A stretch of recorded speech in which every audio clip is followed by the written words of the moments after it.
सत्वाधिकरण चल रहा था, श्लोक हो गया। वृदन्वंतादि गुण का जो देवता है वही वाच्य अथवा केवल गुण रहित देवता का नाम लेना चाहिए।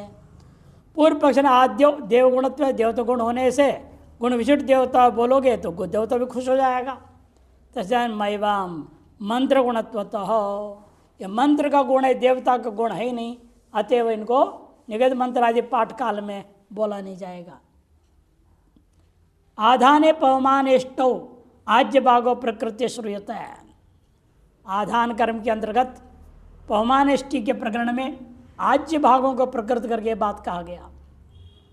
वृदन्वान आग्नेय कार्य पावकवान सौम्य इति तत्र निगमेषु वृदन्वन्तम् अग्निम आवह पागवंतम सोमम आवह इत्येवं सगुणो देवो वक्तव्यः। पूर्व पक्ष कहता है न जब निगम वाक्य प्रयोग करेंगे उस समय में इन विशेषणों को जोड़ के तत्त देवता को नाम का कथन कर आवाहन आदि कार्य करना चाहिए। उदह वृदन्वंतादेर देवगुणत्वात्, वृदन्वंत इत्यादि जो शब्द है ये देवताओं गुणवाचक है। तथा ही श्रूयते वृदन्वान आग्नेय कार्य पाकवान सौम्य इति न खलु आज्य भागस्य देवता द्वारेण विना साक्षात वृदन्वत् शब्द संभवति। वृदन्वान आग्नेय कार्य पाकवान सौम्य कार्य इस वाक्य में जो आज्य भाग का देवता है उसके द्वारा ही उसके द्वार को माने बिना साक्षात वृदन्व शब्द का कई अन्वय होकर अर्थ निकल ही नहीं सकता। तस्मात् देवगुणत्वात् सगुणो देवो वक्तव्य, देवताओं का गुण मान करके गुण सहित देवता का नाम लेना चाहिए। चेदमयवाम वृदन्वत्ताया मंत्र गुणत्वात्, वृदन्वत्ता जो है ये मंत्र का गुण है। न ही अत्र आग्नेय शब्द याग पर, और जो ये आग्नेय आया है सौम्य आया है ये देवता पर है ही नहीं, देवतावाचक है ही नहीं। न याग पर किंतरी मंत्र पर, याग पर कौन होता या तो देवता या तो द्रव्यवाचक होना चाहिए। देवता या द्रव्यवाचक हो तो याग पर हो जाता है, लेकिन ऐसा है ही नहीं, ये तो मंत्र पर संभवती मंत्र से साक्षात वृदन्वत् शब्द प्रयोग हो। और मंत्र का में भी वृदन्वत् शब्द का प्रयोग साक्षात संबंध हो सकता है, आप प्रकार नहीं हो सकता है, देवता द्वारा होगा उसके बिना नहीं हो सकता, ऐसी बात नहीं है। मंत्रों के साथ भी इन गुणों का साक्षात संबंध हो सकता है। अग्निम स्तोमेन वर्धय इत्यस्मिन् मंत्रे, देखो जैसे कहा अग्निम स्तोमेन वर्धय इत्यस्मिन् मंत्र में वृद्धि धातु प्रयुक्तत्वात् वृद्धि धातु का प्रयोग हुआ, अतः उसका मंत्र का नाम करते हैं वृदन्वता, जिसमें जो है वृद्ध धातु का प्रयोग हुआ है। उस मंत्र उस वाक्य को हम कहेंगे वृदन्वान वाक्य। वृदन्वान वृदन्वन्तौ वृदन्वन्तः वृदन्वता विधिना, तृतीया के एक वचन। च आग्नेय मंत्रांतरम निवर्त्यते, ऐसे करने से क्या लाभ हुआ? उस वृदन्वन मंत्र के विधि के द्वारा अन्य जो अग्नि देवता का बोधक मंत्र है उनको निवृत्त कर दिया। न चदितांत आग्नेय पद उपसर्जनी भूतो देवतावाचको अग्नि शब्दो वृदन्वत् शब्देन विशेषतम अर्हति। और दूसरी बात ये तदितांत आग्नेय पद है, अतएव अग्निर्देवता अस्य करके कहोगे तो भी अग्नि क्या हो जाएगा? उपसर्जन हो गया, अस्य जो अन्य पदार्थ है वो प्रधान हो जाएगा। और उपसर्जनीय पदार्थों का जो है तद वही पदार्थ अन्वय तो हो ही नहीं सकता, वृद्धन्वत् पद के साथ अन्वय नहीं हो सकता। अभी वृत्ति का नियम बताया था ना, सविशेषणानाम वृत्तिर्न विशिष्ट विशेषण योगो न, इसलिए कहते हैं यहाँ पर वही हालत है। तद्धितांत जो आग्नेय पद में उपसर्जनीभूत जो देवतावाचक अग्नि शब्द है उसका वृदन्वत् शब्द के साथ में विशेषण विशेष भाव से अन्वय करना नहीं अर्हति। तस्मात् केवल अग्नि शब्द निगमे पठितव्य, इसलिए गुणों के बिना केवल अग्नि शब्द को ही निगम में पाठ करते वक्त प्रयोग करना चाहिए। अष्टादशाधिकरण मारचेति, 18वां अधिकरण आरंभ करते हैं। वानस्पत्यधिकरण में, वानस्पत्यधिकरणम किंगो वनस्पति के न प्युतोस्रा विधि शब्दतः वक्तव्यो निगमाद् भेदो वेदेर्दृष्टस्तथाग्रिमः सभेदार्थिकस्तंतु प्रापयेच्चोदको नहीं उसरा प्रकरणाम्नानाद् वैधत्वेन वनस्पतिः। किंगो वनस्पति, गो शब्द और दो शब्द है ना, इसलिए वनस्पति द्विवचन है। गो शब्द और वनस्पति शब्द, इस पर विचार करना है। गो शब्द से क्या करना, गो ही लेना है, वनस्पति लेना है, उसके किसी भी पर्यायवाची का प्रयोग कर सकते हैं क्या? केनापि उत उसरा, अथवा उसरा शब्द का ही प्रयोग करोगे। विधि शब्दतः, विधि वाक्य शब्द के आधार पर वक्तव्य निगमात भेदो, वही कहना चाहिए। इसे विधेर दृष्टस तथा अग्रिम, यथा विधेर दृष्टा तथा, आपको इसलिए पूर्व पक्षी का कहना है अग्रिम पक्ष ले लो। स भेद आर्तिकस, सिद्धांत कहता है, यहां सिद्धांत, यहां तो पूर्व पक्ष था, बीच में एक देशी का था। सभेद आर्तिकस तंतु प्रापये चोदको नहीं,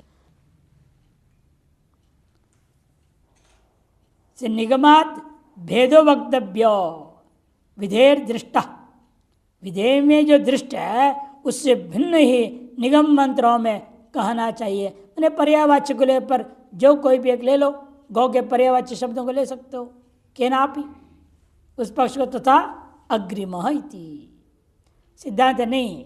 सभेद आर्तिक, जो भेद तुम कह रहे हो निगम का, वो अर्थतः सिद्ध है, केवल आर्तिक है। तम तू प्राप्य चोदको नहीं, उसी को प्राप्त कराना है, अतिदेश को नहीं। अतएव प्रकरण प्रमाण से गो की जरूर उसरा प्रयोग हो सकता है, और विधि के वजह से वनस्पति शब्द का ही प्रयोग होगा। ज्योतिषों में पशु श्रूयते हैं, ज्योतिषों में पशुयाग प्रकरण में बात सुनने को मिला, गौरनुबंध्य इति। तथा एक और वाक्य आया, पशु सृष्टकृत विकार पटितः प्रसदाज्येन वनतिम यजतीति। तथा पशुयाग में सृष्टकृत के अंतर्गत एक विकृति अंश का पाठ करते हुए कहा, प्रसदाज्येन वनतिम यजति। वनति का अर्थ क्या, वनस्पति लेना है कि नहीं लेना? उधर एक गौ शब्द का अर्थ गौर अनुबंध्य कह दिया, गौ से गौ भी लेना है या उसरा लेना है। एवमेव यहाँ पर भी आपका प्रसदाज्येन वनतिम शब्द आया, वनति का अर्थ क्या लेंगे, वनस्पति लेंगे, कुछ और लेना है। तौ वे तौ गो वनस्पति निगमेशु ये न किए ना पे पर्याय शब्देन वक्तव्य। यहाँ दोनों गो शब्द और वनति मैंने वनस्पति शब्द जो आया हुआ है, जब इनको निगम मंत्रों में ले जाओगे तब वहाँ ये न किए ना पर्याय शब्द के द्वारा निगम में प्रयोग किया जाए। कुतः प्रकृतो विधि निगमयोर भेद दर्शनेन, कि प्रकृति याग में भी विधि और निगम में परस्पर भेद देखा गया है। वैध शब्द नियम अभावात, इसे विधि के ही शब्द प्रयोग करना चाहिए, इसमें कोई नियम हमें नहीं दिख रहा। कैसे? तथा ही समझा रहा है। अग्निशों में पशुर आनुबंध्यस्य प्रकृति ही, अग्निशों में पशु आनुबंध्य पशु का प्रकृति होता है। तत्र पशु शब्दो वैध, वहीं उसी में पशु शब्द विधि में प्रयोग हुआ है। अग्निशोम्यम पशुम माल भेत ऐसे इति तद विधानात् निगमेशो छाग शब्द, उसके विधि होने से निगम में मंत्रों में हम क्या करेंगे, पशु से छाग शब्द का प्रयोग करूंगा, क्योंकि पहले छागस्तु अविशेषात छठे अध्याय में आया था। छागे को लेना पड़ता है। पशु शब्द सामान्य हो तो जब तक नाम नहीं लेंगे तब तक। छागस्य वपाया मेदसोन ब्रूही, ऐसा है। इसे क्या कहूँगा वहाँ, छागस्य वपाया मेदसोन ब्रूहीति। तथा वनस्पति याग में भी सृष्टकृत याग प्रकृति, वनस्पति याग का भी सृष्टकृत जो याग है, यहाँ कुछ गलत छपी है, सृष्टकृत याग प्रकृति याग होता है। हाँ छागा लिख दिया, गलत है, सृष्टकृत याग, त्याग दिया लिखना है। तत्र सृष्टकृत शब्द सहित अग्नि शब्द वैध, वह सृष्टकृत शब्द सहित अग्नि शब्द विधि में प्रयुक्त है। अग्निम सृष्टकृतम मेजति इति विधानात्। निगमेशो केवल अग्नि शब्द पठित, निगम वाक्यों में केवल अग्नि शब्द पठित है।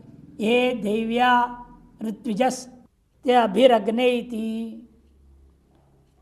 सत्य एवं विधि निगम भेद। इस प्रकार से विधि और निगम वाक्यों में परस्पर प्रकृति में दोनों मामले में भेद दिख रहा है।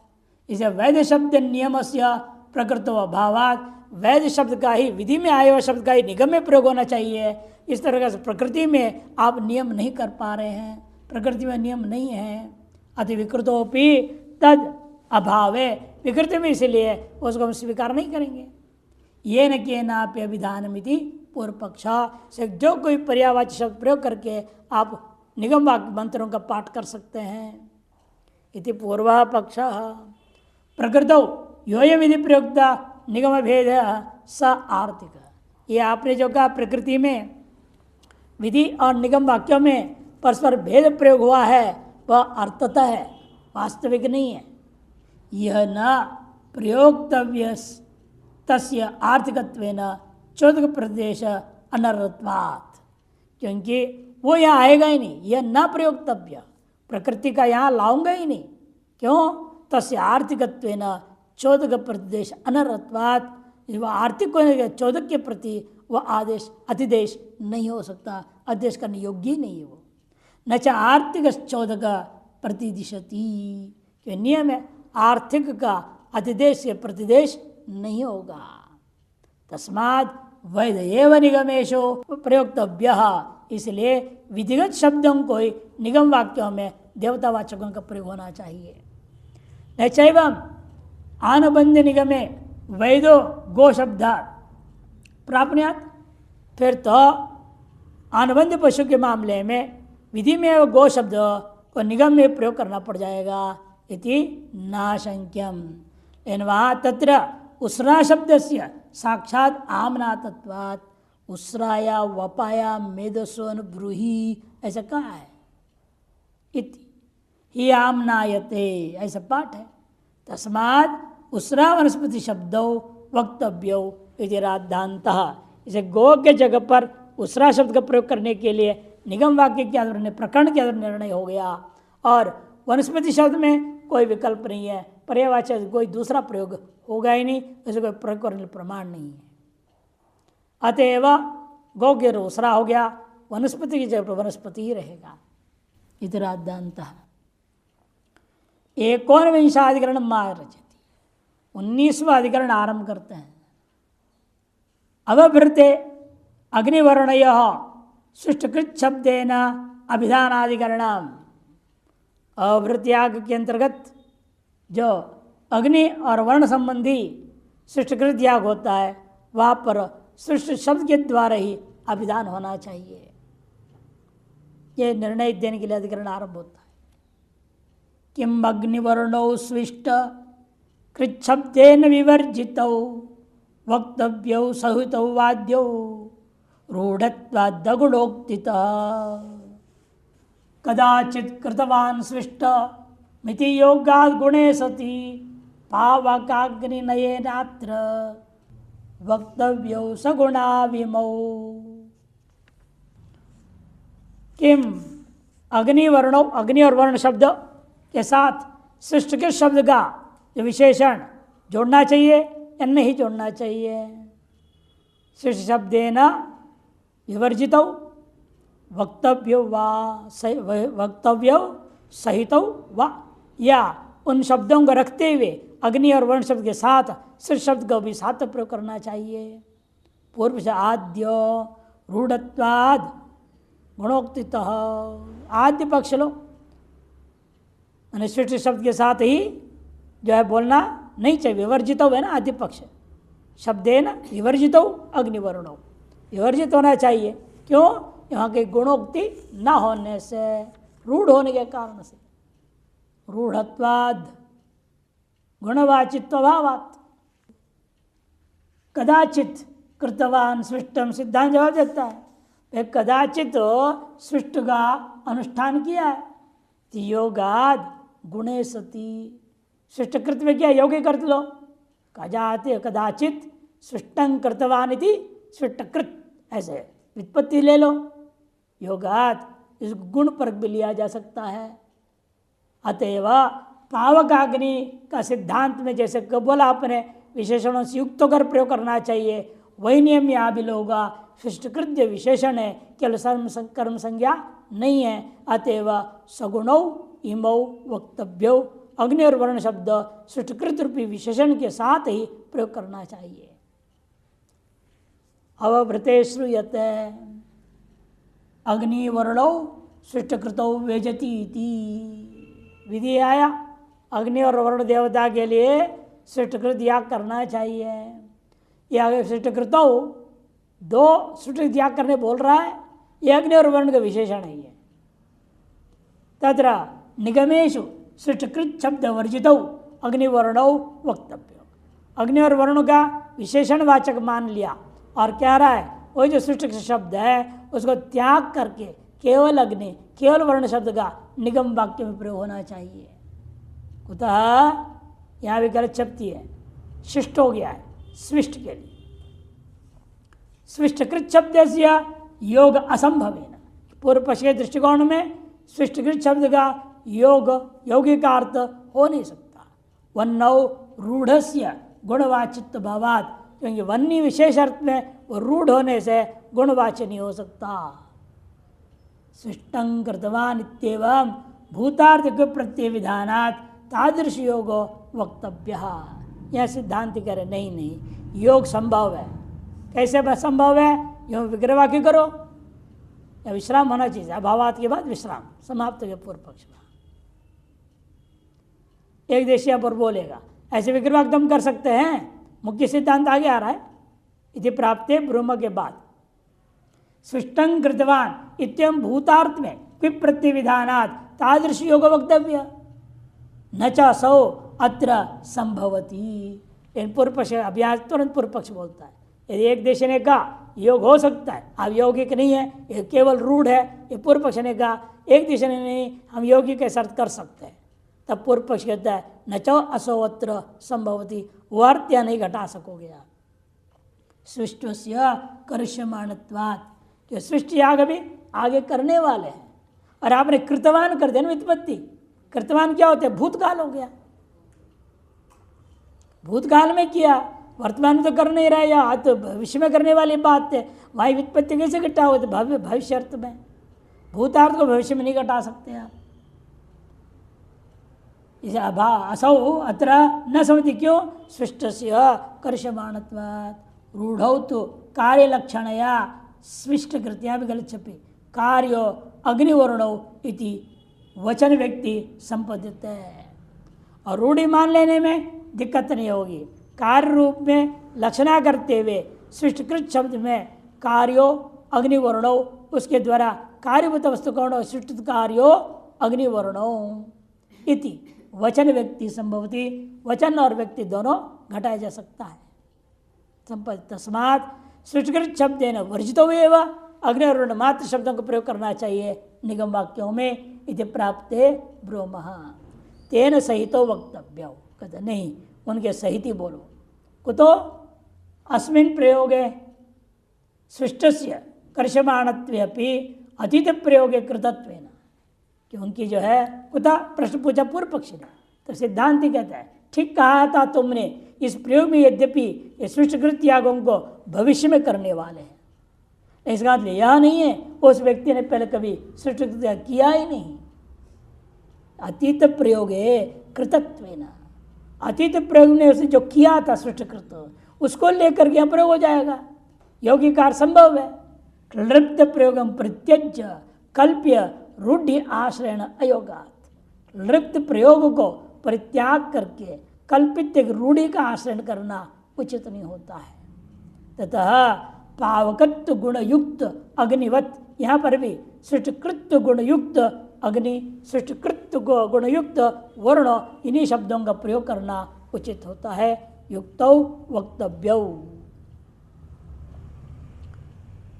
विंशाधिकरणम आचरते, 20वां अधिकरण आरंभ करते हैं। अग्निशोम्य पशु निर्गुणेन अग्नेर अभिधानाधिकरण। एक अधिकरण का गुण सहित, दूसरे में का गुण रहित, तीसरे का फिर गुण सहित, और फिर आता गुण रहित। ये होता है एक अधिकरण में जो पूर्व पक्ष, अगले में सिद्धांत, इधर का सिद्धांत, उधर का पूर्व पक्ष, ऐसे क्रम चलता है। सृष्टिकृत्व गुणो लोप्यो याग एवाखिलेषु वा यज्जन्वयादि याग एव प्रयोगान्वयतो अंतिमः। सृष्टिकृत गुण को लोप करने योग्य है वो जिस याग में कहा गया उस याग में करना है। एक याग में, अखिलेषु वा, या सभी यागों में। पूर्व पक्षी कहता है यजि अन्वयाद, उस याग एक मात्र में करना चाहिए। सिद्धांत ने प्रयोग अन्वयतो, यजेता इत्यादि शब्द हमेशा एक या विशेष का बोधक नहीं होते हैं, प्रयोग सामान्य का बोधक होते हैं। जब प्रयोगान्वयी होने के नाते अंतिम पक्ष मानना चाहिए। पशु पुरुषाशे सृष्टिकृति गुण रहित केवलो अग्नि श्रूयते है। पशु पुरुषाश याग में सृष्टिकृत आदि गुण रहित केवल अग्नि सुनने को मिल रहा है। अग्निम यजति कहा, तत्र गुणरहितस्य अग्नेर यजि धातुना अन्वयात याग एव सृष्टिकृत गुणे लोप्य। इस याग में ही केवल सृष्टिकृति नाम का जो गुण था उसका लोप करना चाहिए, क्योंकि अग्नि का साक्षात यज धातु सह प्रयोग है। अतएव यज से क्या लेना है? याग। जिस याग में बात कहा रहा है अग्नि मात्र से प्रयोग हुआ, उस याग में सृष्टिकृत गुण को जोड़ा नहीं जाएगा, लोप करना चाहिए। ये पूर्व पक्ष कहता है। सिद्धांत कहते हैं मैवाम यजि शब्द से प्रयोग वचनत्वा। यजि शब्द केवल एक याग में रूढ़ नहीं कर सकते हो, किंतु यजि शब्द प्रयोग सामान्य के लिए प्रयोग हो जाता है। अतएव अखिलेषु यागेषु, अखिलेषु यागेषु निगम प्रयोगेषु असो लोप्य। समस्त निगम प्रयोगों में ये जो सृष्टिकृत शब्द है उसका एक में लोप न करके सब में ही लोप करना चाहिए। एकविंशाधिकरण माचति, 21वां अधिकरण आरंभ होता है। अनुयाजेषु सृष्टिकृत यागस्य संस्कार कर्मत्वाधिकरणम। प्रासंगिक विचार समाप्त करके अब विचार करते हैं अनुयाज यागों में भी जो सृष्टिकृत याग है वह संस्कार कर्म मानना चाहिए।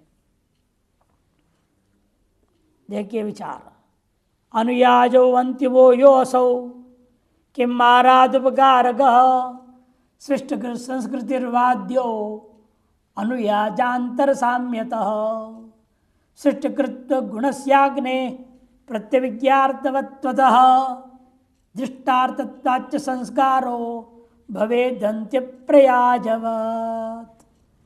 नंबर भी याद डालने में ऊपर नीचे हो गया। यहाँ ये जो 29 है ना क्रमांक, उसको ऊपर जो है एक जो दिया विश्राम, उसको 2 विश्राम बनाकर वहाँ 29 लिखना चाहिए। अनुयाजांतर साम्यतः, उसके बाद 29। और इधर नीचे एक वाक्य जैसे बना दिया, आधा श्लोक को आगे वाक्य से जोड़ दिया है, उसको वहाँ विश्राम देके 30 क्रमांक लिख दो। 30 यदि आगे में इन्होंने 30 कर दिया इसलिए गलती के कारण से अगले में 30 लिख दिया है। और क्रम सब बिगड़े, इसे जैसा वैसा रहने दो, आपने कुछ करना नहीं, इसलिए समझ लेना 29 ऊपर कर देना, छोड़ देना। कह रहे देखो अनुयाजो अंतिमो, अंतिम अनुयाज क्या है वो? यो असौ वह किम आराधुपकारक सृष्टि संस्कृतिर्वाह। आराध उपकारक मानी जाए या सृष्टिकृत संस्कार माना जाए। पूर्व पक्ष आद्य क्यों अनुयाजांतर साम्यतः, अन्य दो अनुयाजों के समान तीसरा भी अनुयाज ही है, अतः इसको भी आराध उपकारक ही मानना चाहिए।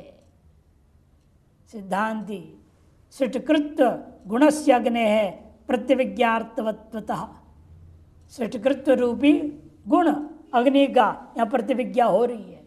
अतएव दृष्टार्थत्वाच संस्कार, दृष्ट फल होने के कारण से भी इसको संस्कारी मानना चाहिए, अंत्य प्रयाज के समान। जैसे पहले आपने अंतिम प्रयाज के बारे में निर्णय दिए थे, पृष्ठ संख्या 521 में आपने पढ़े हैं।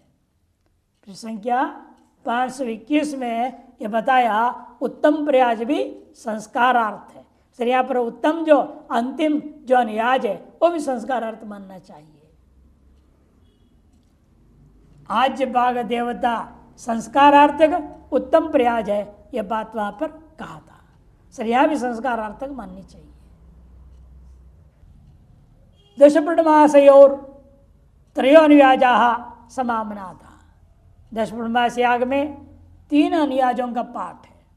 तत्र प्रथम द्वितीय अनुयाजवत तृतीयोपि आराधोपकारक एव इति पूर्व पक्ष। प्रथम और द्वितीय अनुयाजों के समान तृतीय जो अनुयाज है उसको भी आराधोपकारक के अंग मानना चाहिए, संस्कार कर्म नहीं, इति पूर्व पक्ष। अस्ति प्रधान होम नारिष्टोम होम अनंतर भावी प्राशित्रादि भक्षणात् प्राचीन पुरणाशादि द्रव्य का सृष्टकृत होम। स्वयं बता सृष्टकृत होम कब किया जाता है? प्रधान होम कर लिया, नारिष्ट होम भी कर लिया, उसके अनंतर भावी है।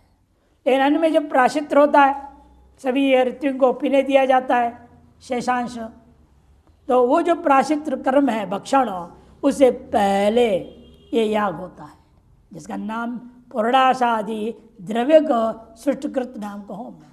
वह सर्वेशाम हमेशा, इसके लिए हविष कहाँ से लाऊंगा?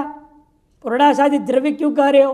एक नाम लो, कहते नहीं, जो जो द्रव्य प्रयोग हुआ है प्रधान होम में, नारिष्ट होम में इत्यादि में, उस समय क्या करते हैं? सर्वेशाम हविषाम उत्तरार्धात सकृत सकृत सृष्टकृते अवध्यति इत्यादि ना। सभी हविषों के उत्तरार्ध से थोड़ा थोड़ा हिस्सा सृष्टकृत के लिए अलग किया जाता है हर बार। चाहे पुरडाश हो चाहे घी हो, जो भी आहुति डालेंगे उसका एक अंश अलग डाला जाएगा, इस सृष्टकृत के लिए रख दिया जाएगा।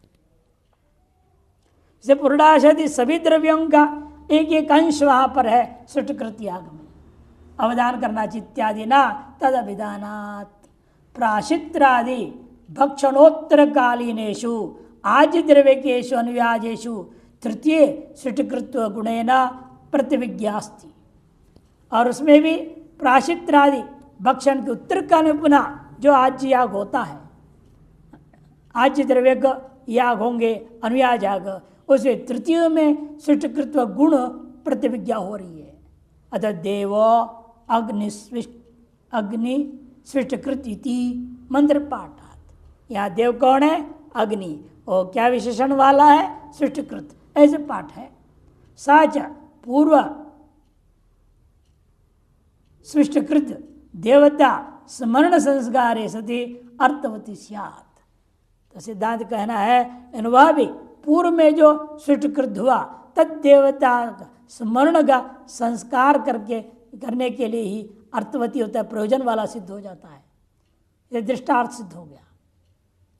प्रथम द्वितीयोस्तु नास्ति सा, लेकिन प्रथम और द्वितीय में ऐसा कोई प्रतिविज्ञा नहीं है, अतः उन दोनों का मारदोपकारक मानेंगे इति वैषम्यम। किंच संस्कार पक्षे दृष्टार्थ तृतीय स्यात् अंत्य प्रयाजवद अंत्यो अनुयाज स्यादित्यर्थ। और संस्कार पक्ष में दृष्टार्थ है, अतएव जो तृतीय जो आपका अनुयाज है वह अंत्य प्रयाज के समान वह अनुयाज संस्कारार्थी मानना चाहिए। द्वाविंशाधिकरणम आरचेति याज्य पुरोनुवाक्य संस्कार कर्मताधिकरण। याज्ञा और पूर्वानुवाक्य जो पाठ है वह भी संस्कार कर्म ही मानना चाहिए।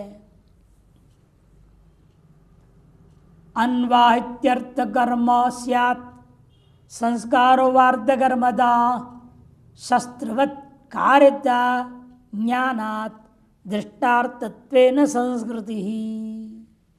अन्वाह इत्यादि से याज्ञा और पूर्वानुवाक्य मंत्र का पाठ होता है, वह अर्थक कर्म है या संस्कार है? वो पूर्व पक्ष के अर्थ कर्मानो। क्यों? शस्त्रवत कार्यता ज्ञानात्, शस्त्र पाठ के समान इसे कार्यता ज्ञान होने से उसको प्रधान अंगों में ही मानना चाहिए, अर्थ कर्म मानना चाहिए। सिद्धांत नहीं, दृष्टार्थत्वेन संस्कृति, दृष्ट फल वाला होने से इसको संस्कार पर के मानना चाहिए। तिष्ठन् याज्ञाम अन्वाह आसीन पुरोनुवाक्याम इति 10 प्रणमासयो श्रुताम। 10 प्रणमासयो श्रुतम, 10 प्रणमास में श्रुत है कर दिया। तिष्ठन् याज्ञाम अन्वाह, बैठे हुए ही याज्ञ मंत्रों का पाठ होना चाहिए। तिष्ठन् याज्ञाम अन्वाह और आसीन पुरोनुवाक्यामिति। आसा उपवेशन है, तिष्ठन् और आसीन में अंतर क्या है? तिष्ठन् में बैठे हुए, आसीन का भी बैठे हुए, पुरोनुवाक्यामिति। खड़े रहते हुए भी बोलना हो सकता है, माने क्रिया नहीं हो रही है। तिष्ठ के अर्थ बैठना ही अर्थ हमेशा जरूरी नहीं। स्थाता तो अर्थ क्या है? गति निवृत्ति है, गति नहीं होना चाहिए। और आसीन में से ना आस उपवेशन है, बैठना ही अर्थ लेना पड़ेगा, दूसरा अर्थ हो नहीं सकता। तिष्ठति का अर्थ बैठना भी लोग लेते हैं, गलत नहीं है, वहां भी गति निवृत्ति है। लेकिन खड़े रहते वक्त में भी आप तिष्ठन बोल सकते हो कि वह भी चल नहीं रहा है ना, खड़ा है, वहां भी स्था धातु का प्रयोग हो सकता है कि गति की निवृत्ति है। तिष्ठन और आसीन दोनों प्रयोग हो गया है। यदि 10 प्रणमासयो श्रुतम तदेतत् शस्त्रादिवद अर्थ कर्म, वह यह जो है शस्त्रादि पाठों के समान अर्थ कर्म मानना चाहिए। यथा स्तौति संसति इत्यत्र कर्तव्यता प्रतीत है, वहां भी कर्तव्यता की अत्र कर्तव्यता प्रतीत है। स्तोत्र शस्त्र और अर्थ कर्मत्म, स्तोत्र और शस्त्र में अर्थ कर्मता माननी चाहिए। तथा यहाँ पर भी अनुवचन स्यापि, अनुवचन भी मानना चाहिए। चेत मैवाम, ऐसा नहीं हो सकता।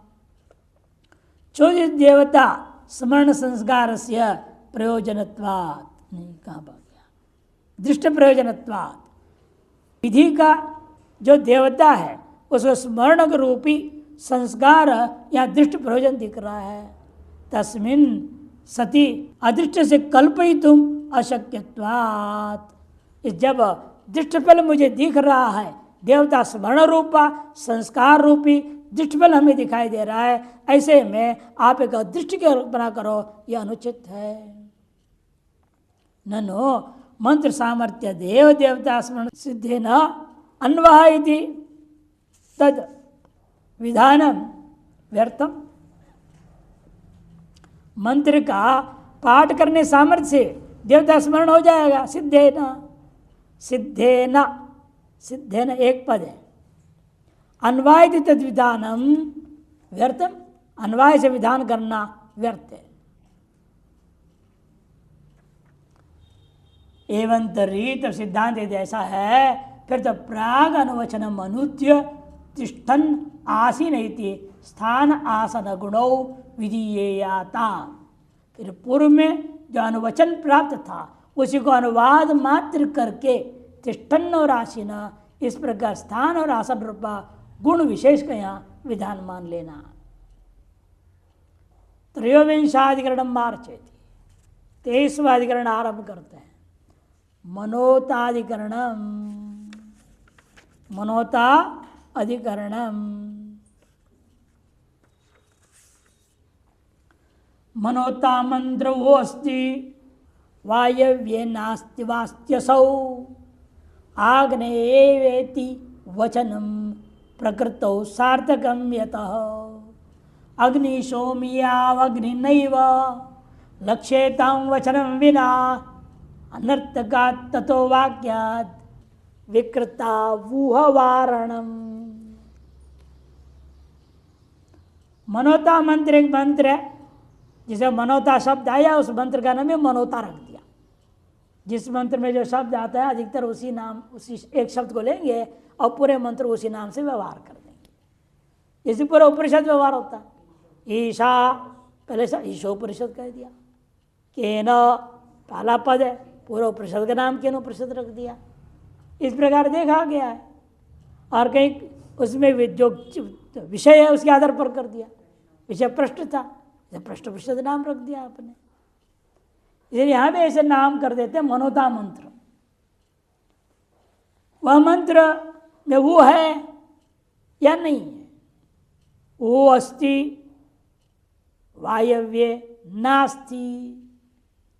वायव्य में रूपी देवता में वो करना चाहिए या नहीं करना चाहिए, नास्ति वा पूर्व अस्ति सो होना ही चाहिए, वो करना ही चाहिए। आग्नेय इव, जैसे आग्नेय में आपने किया वैसे यहाँ भी करो। इति वचनम प्रकृतो सार्थकम्यत, ये वचन प्रकृति में जिस प्रकार सार्थक है वैसे यहाँ भी सार्थक हो सकता है, वो करना चाहिए। तो सिद्धांत नहीं अग्निशोमौ अग्नि नैव लक्ष्यताम, अग्नि और सम दोनों को फिर अग्नि के द्वारा लक्ष्य की थोड़ा किया जाएगा, वचन बिना विधि के बिना ही। अनर्थकात् ततो वाक्याद् विकृतौ वुहौ वारणम। लेकिन अनर्थक होगा ऐसा करेंगे तो सर्वत्र स्तर से होने लगेगा, सब कुछ एक शब्द से अनेकों को लक्षित करने लग जाओ। इसलिए विकृति में वो नहीं किया जाएगा। तम ही अग्ने प्रथमो मनोता, ये मंत्र है। हे अग्ने तम ही प्रथमो मनोता इत्ययम मनोता मंत्रो अग्निशोमीय पशु पठिता। अग्निशोम पशु मंत्र भाग में प्रकरण में पठित है। वायव्य पशु अपि अयं चौदक प्राप्त, और वायु पशु जहाँ पर वायु कहा था ना, वायुर्वै क्षेपिष्ठा देवता, वायव्यम पशुम मालवेत भूतिकाम। वहाँ पर जो वायु देवता पशुयाग है वहाँ पर भी यही मंत्र चला जाएगा, अग्नि शब्द सहित चला जाएगा, अतिदेश से प्राप्त हो जाएगा। तत्र तम ही वायो पाठ करना चाहिए। अग्नि को हटा करके पूर्व पक्ष कहता है वो करो और वायो पाठ करो। वायो प्रथम इत्येव ऊहो अस्ति, इस प्रकार से वो करना चाहिए।